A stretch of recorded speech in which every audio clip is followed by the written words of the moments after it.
बच्चों, first year political science के first paper यानी राजनीति विज्ञान के मूल आधार वाले पेपर में अपन स्वतंत्रता की अवधारणा का टॉपिक पढ़ रहे थे।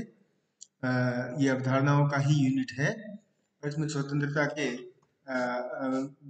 बारे में जो जे.एस. मिल, बोसांके, ग्रीन, लास्की के विचार भी हमने देखे। अर्थ और इसका पूरे इसके आयाम को भी देखने की कोशिश की और साथ में नकारात्मक और सकारात्मक स्वतंत्रता के भेद को भी समझने का प्रयास किया। अब जो है स्वतंत्रता के विविध रूपों का एक उल्लेख अपन करेंगे, अभी इसकी जानकारी लेंगे। स्वतंत्रता के विविध रूप क्या क्या है, ये पॉइंट वाइज अपन लिख भी सकते हैं। सबसे पहले प्राकृतिक स्वतंत्रता। अभी जो स्वतंत्रता है ये प्राकृतिक है, प्रकृति प्रदत्त है। इस विचार का मानना है कि मनुष्य को स्वतंत्रता प्रकृति से ही प्राप्त है ना। और इसलिए जो लॉक है, लॉक ने अधिकारों के, प्राकृतिक अधिकारों के सिद्धांत का उल्लेख किया जिसमें उन्होंने स्वतंत्रता को भी शामिल किया। स्वतंत्रता, लाइफ, लिबर्टी एंड प्रॉपर्टी, स्वतंत्रता, जीवन और संपत्ति का अधिकार मनुष्य के लिए प्राकृतिक है, प्रकृति प्रदत्त है और इसलिए ये है किसी इसको कभी भी मनुष्य से अलग नहीं किया जा सकता, छीना नहीं जा सकता, इसके बिना मनुष्य की कल्पना नहीं की जा सकती, ऐसा लॉक ने कहा। तो लॉक का के इसी सिद्धांत के आधार पर हम देखते हैं कि बाद में स्वतंत्रता का जो उदारवादी सिद्धांत है वो विकसित हुआ और क्रमशः क्योंकि संपत्ति का अधिकार भी उन्होंने इसी श्रेणी में रखा था, तो पूंजीवाद का भी एक प्रकार से उदय हुआ। और फिर उस रूसो रूसो कहता है कि रूसो ने स्पष्ट कहा था, बैक टू नेचर का सिद्धांत दिया था जिसमें कहा था कि मनुष्य तो स्वतंत्र ही पैदा होता है और ये तथाकथित सभ्य समाज में आकर जंजीरों में जकड़ जाता है। स्वतंत्र पैदा होता है यानी प्राकृतिक स्वतंत्रता, प्रकृति प्रदत्त धारणा है। इस प्राकृतिक सिद्धांत का प्राकृतिक अधिकारों के स्वतंत्रता के प्राकृतिक सिद्धांत का प्रतिपादन कुल मिलाकर हेनरी मेन जैसे विचारक ने भी किया। लेकिन इस सिद्धांत की सबसे बड़ी कमी ये है, सबसे बड़ी समस्या ये है कि यह है इसकी प्रामाणिकता और वैधानिकता को साबित नहीं कर पाता कि वे प्राकृतिक अवस्था में भी किस प्रकार, जब मत्स्य न्याय की स्थिति थी, जब जंगल कानून जैसी स्थिति थी, मनुष्य बहुत ज्यादा कानूनों के साथ नहीं रह पा रहा था, उस स्थिति में स्वतंत्रता जो है मनुष्य के लिए किस प्रकार सुरक्षित थी। तो इसके बारे में ये सिद्धांत, प्राकृतिक अधिकारों का सिद्धांत, प्राकृतिक स्वतंत्रता का सिद्धांत स्पष्ट नहीं है।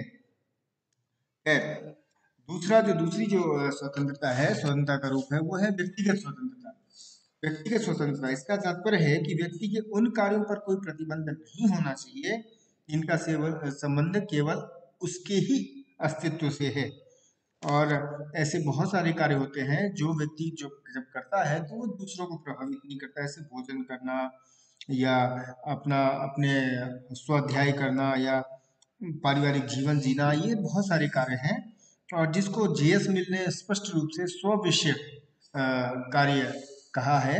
जब जे.एस. मिल ने दो प्रकार की कार्य करने की स्वतंत्रता का उल्लेख किया तो उन्होंने स्व विषयक और पर विषयक का उल्लेख किया है। तो स्व विषयक सिद्धांत जो है वो ये है कि व्यक्ति स्वयं से संबंधित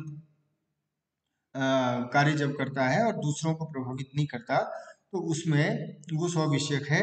और जे.एस. मिल का कहना है कि ये अधिकांश है व्यक्ति के कार्य स्व विषयक ही होते हैं और इसलिए क्योंकि ये स्वतंत्रता है, व्यक्तिगत स्वतंत्रता है, इसलिए राज्य को इसमें हस्तक्षेप करने का अनावश्यक अधिकार नहीं है, क्योंकि इसी स्वतंत्रता के आधार पर व्यक्ति अपने व्यक्तित्व का विकास कर पाता है। इसलिए अपने शरीर, मन, मस्तिष्क और आत्मा पर व्यक्ति का संप्रभु अधिकार होता है और ये स्वतंत्रता जो है व्यक्तिगत स्वतंत्रता है।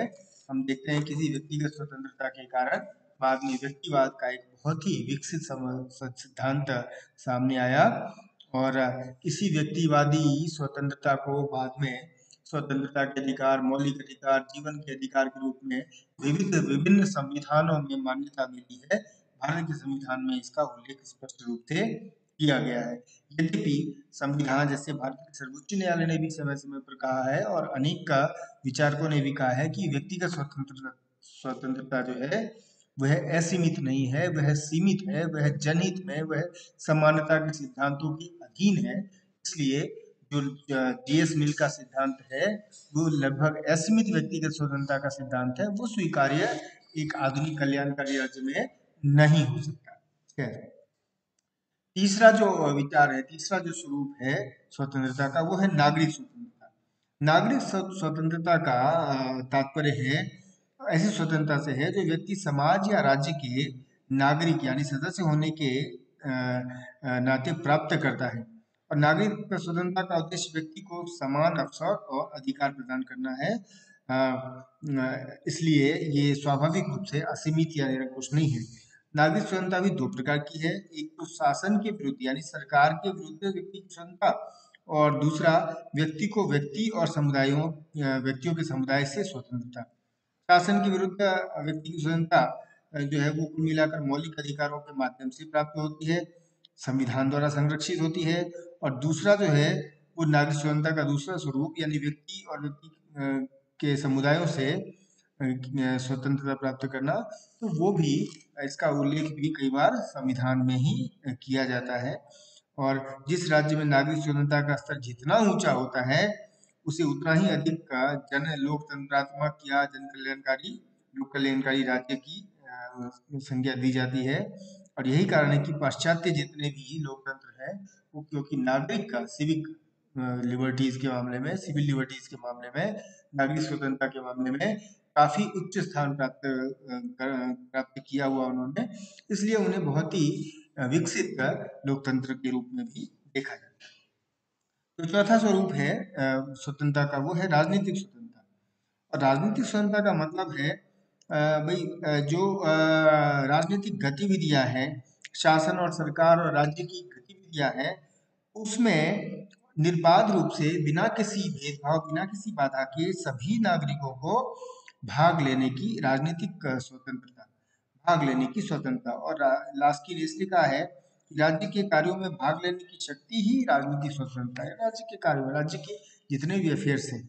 और इसलिए लीकॉक भी कहता है कि राजनीतिक स्वतंत्रता का अर्थ संवैधानिक स्वतंत्रता से है, जिसका अर्थ है, जिसका और भी विस्तार से अर्थ है कि जनता अपने शासक को अपनी इच्छा अनुसार निर्वाचित कर सके और निर्वाचन के बाद भी ये शासक उनके प्रति जिम्मेदार रहे। ये राजनीतिक स्वतंत्रता है। और इस राजनीतिक स्वतंत्रता के अनेक सारे, बहुत सारे वैधानिक संवैधानिक स्वरूप देखे जा सकते हैं, जैसे वयस्क सार्वभौमिक वयस्क मताधिकार, निर्वाचन का अधिकार है ना, सार्वजनिक पद प्राप्त करने का अधिकार, सरकार के कार्यों की आलोचना करने का अधिकार। और इस प्रकार ये सभी जो राजनीतिक स्वतंत्रताएं हैं वो केवल वो कुल मिलाकर लोकतांत्रिक राज्य की पहचान है। और शायद इनके अभाव में, शायद अगर ये ना हो तो लोकतंत्र, लोकतांत्रिक शासन पद्धति भी जो है वो सुरक्षित नहीं रह पाएगी। ठीक है। अब पांचवा जो स्वरूप है स्वतंत्रता का, वो है आर्थिक स्वतंत्रता।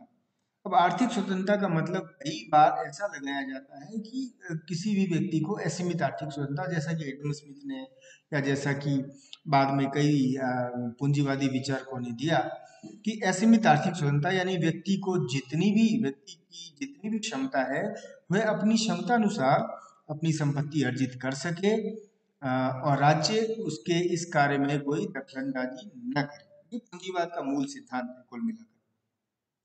लेकिन सिर्फ यही नहीं है, लोक कल्याणकारी राज्य के संदर्भ में देखें तो राज्य का ये दायित्व है कि वो आर्थिक स्वतंत्रता को नियमित करे, नियंत्रित करे, ताकि सभी वर्गों को, सभी नागरिकों को के हितों की सुरक्षा हो सके।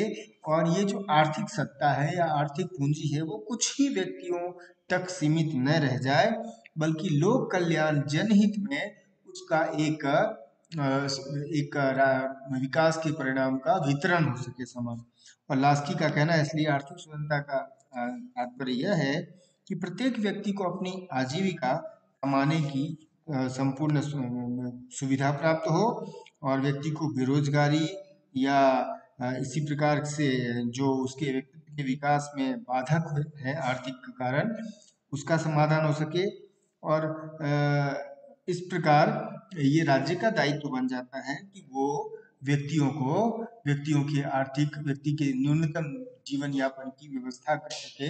इसलिए हम देखते हैं कि लोक कल्याणकारी राज्यों में जहाँ कहीं भी जो निर्बल हैं या जो खुद स्वयं अपना ध्यान नहीं रख सकते, अपने जीवन यापन की व्यवस्था नहीं रख सकते, जैसे वृद्ध हों, जैसे कई बार दिव्यांग हों, उनके हितों की रक्षा, उनके आर्थिक हितों की रक्षा, उनके जीवन यापन की सुविधा की व्यवस्था वो राज्य करता है। और कई बार जैसे चाहे वो श्रेणी समाजवाद हो, श्रेणी समाजवादी हो या फेबियनवादी हो या और भी विचारक हों, विचार के प्रतिपादक हों, उन्होंने आर्थिक स्वतंत्रता का मतलब एक व्यवसाय और उद्योगों में आंतरिक प्रजातंत्र से भी लिया है कि किस प्रकार मजदूरों श्रमिकों की भागीदारी होनी चाहिए प्रबंध में। और उसका उल्लेख हम देखते हैं कि भारत में भी नीति निर्देशक तत्वों के अधीन किया गया है। तो यह भी आर्थिक स्वतंत्रता का ही एक रूप है। और क्योंकि अंततः जीवन यापन की जिस सुविधा का उपभोग वो करते हैं उसके बारे में निर्णय लेने का अधिकार भी उन्हें होना चाहिए, उसकी स्वतंत्रता होनी चाहिए। और यह है लोकतंत्र का भी तकाजा है। एक और स्वरूप है स्वतंत्रता का, वो है राष्ट्रीय स्वतंत्रता। हम सभी जानते हैं कि व्यक्तिगत स्वतंत्रता की बात तो होती है, लेकिन राष्ट्र का भी अपना एक व्यक्तित्व होता है, क्योंकि आधुनिक राष्ट्र राज्यों के उदय के बाद जो मध्यकाल में मध्यकाल से आधुनिक काल की ओर जब राजनीतिक यात्रा हुई, उसमें आधुनिक राष्ट्र राज्यों का उदय हुआ, तो उसमें राष्ट्रीयता राष्ट्रवाद के आधार पर एक राष्ट्रीय स्वतंत्रता की भी मांग हुई और राष्ट्रों की अपनी पहचान भी कायम हुई। तो इस आधार पर राष्ट्र किसी के अधीन पराधीन न रहे, किसी के अधीन न रहे, पराधीन न रहे, और उपनिवेशवाद और साम्राज्यवाद का जो एक बहुत बड़ा शिकंजा कसा था इन राज्यों के ऊपर, वह उससे मुक्त हो सके, उससे स्वतंत्र हो सके। जैसा कि भारत में स्वाधीनता स्वतंत्रता आंदोलन चला ब्रिटिश उपनिवेशवाद के विरुद्ध, तो वो जो है राष्ट्रीय स्वतंत्रता का विषय है और वह भी काफी इम्पोर्टेंट माना जाता है अभी, क्योंकि अंततः राष्ट्रीय स्वतंत्रता से ही व्यक्तिगत स्वतंत्रता का भाव जुड़ा हुआ है। यदि राष्ट्र पराधीन होगा तो संभवतः व्यक्ति स्वाधीन नहीं हो सकता। इसलिए राष्ट्रीय स्वतंत्रता भी एक आवश्यकता है आधुनिक लोकतंत्र की, और इसलिए यह भी एक बहुत महत्वपूर्ण स्वरूप है स्वतंत्रता का। इसके बाद बहुत सारे और भी विचार हैं जिसमें कई बार नैतिक स्वतंत्रता को भी बहुत महत्वपूर्ण स्थान दिया गया है, चाहे कांट हो या फिर बोसांके हो या ग्रीन हो। ये सभी जो है तो नैतिक राज्य और नैतिक स्वतंत्रता की बात करते हैं। इसमें व्यक्ति की मनस्थिति ऐसी होती है कि वह सहयोगात्मक सामाजिक जीवन व्यवस्था को महत्व देता है, और जिसमें वो सभी के हित की बात करता है, और तभी एक नैतिक राज्य और नैतिक स्वतंत्रता को महसूस किया जा सकता है। ये लगभग स्वतंत्रता के विविध रूप हैं। और इसके बाद अपन और भी स्वतंत्रता के बारे में और फिर आगे एक और अवधारणा समानता, उसकी चर्चा करें।